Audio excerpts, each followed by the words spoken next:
Okay, so I just made a video and that video doesn't sit well with me. I said I was gonna, show it anyway, but I'm not sure about that. But what I can say is that I had looked up something about the 3D. Let me see if I can find it. The 3D relationships and 5D relationships. Why is it so difficult for individuals? But I knew why, but I just wanted a quick little breakdown of what else could be said about that. Yeah, I can't find what I'm looking for. Definitely can't find it. Gosh, I cannot find it. And I just wrote it. There's something. I just wrote it. You are recording this. I hope people are starting to notice that the controversies are never. That is so crazy. I can't find even anything for. resolve one issue before we move on to the next one.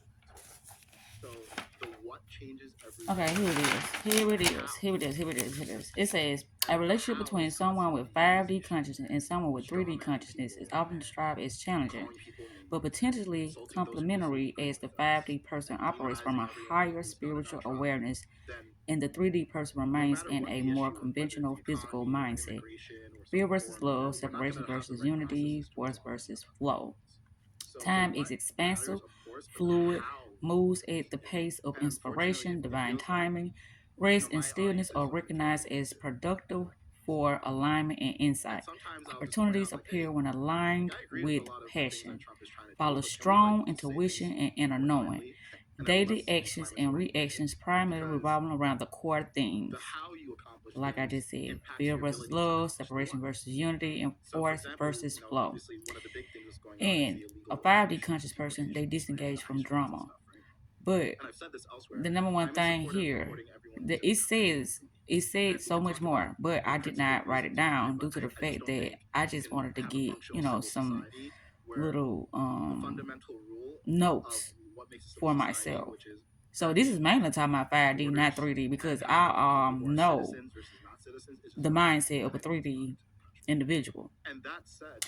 But I also know the mindset of a 5D individual as well, but I wanted to get more of the more positive stuff written down than me just jotting down all the negativity stuff that comes with a 3D mindset.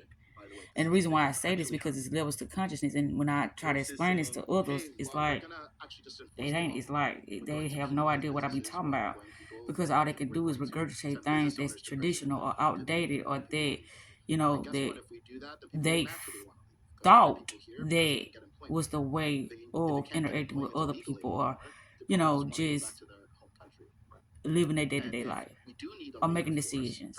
And that's what I mainly focus on, just making better decisions so you can get better results in life. Being, having that mindset to know how to vet people properly so you won't be in situations that are going to leave you doubting and second guessing yourself. Also, what else I want to talk about? I think that's all. I just wanted to share this a little bit because it's like I was asking myself, just sitting here, I'm like, what is it with a person with 5D consciousness and a person with 3D consciousness? But a lot of things that goes within a 3D conscious mind, they are projecting their doubts, their fears, their self-hate onto the next person, and they really believe the next person is doing something to them. They're just like, if somebody does something to me, I automatically know why it's happening due to their mindset. I know why things are happening because of the mindset. And it's like, so why do you continue to put yourself in spaces when you know that person's mind state cannot comprehend the things that you perceive, or the way your thinking process, is developed for yourself? Why would you allow yourself to be in that space?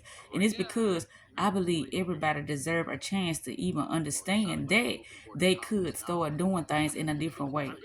But after so long, I don't let myself linger in situations. Well, let me stop now. This is gonna be something that I really start. implemented in my life. When I tell myself something, I'm gonna do it. And I told myself also that it's gonna be a new year, which is 2026, and within the remainder of December, it's really gonna be me doing some like some deep, deep, deep, deep shadow work.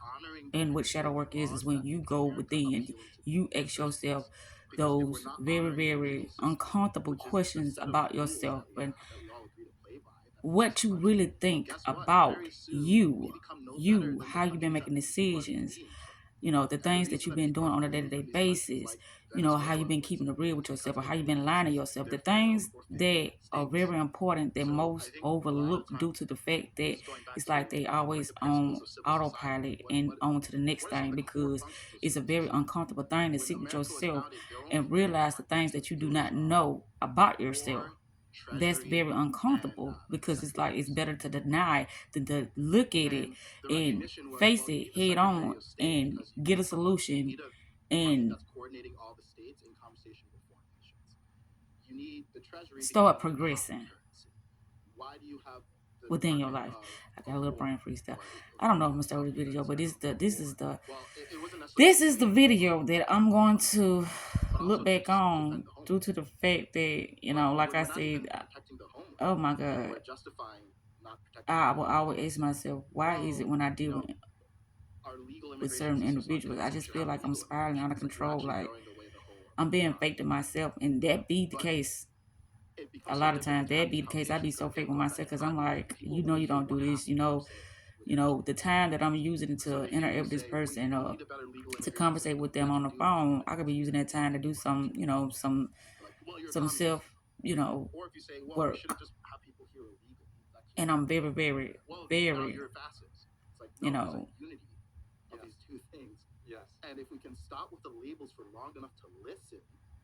what is the word I'm looking for? I am very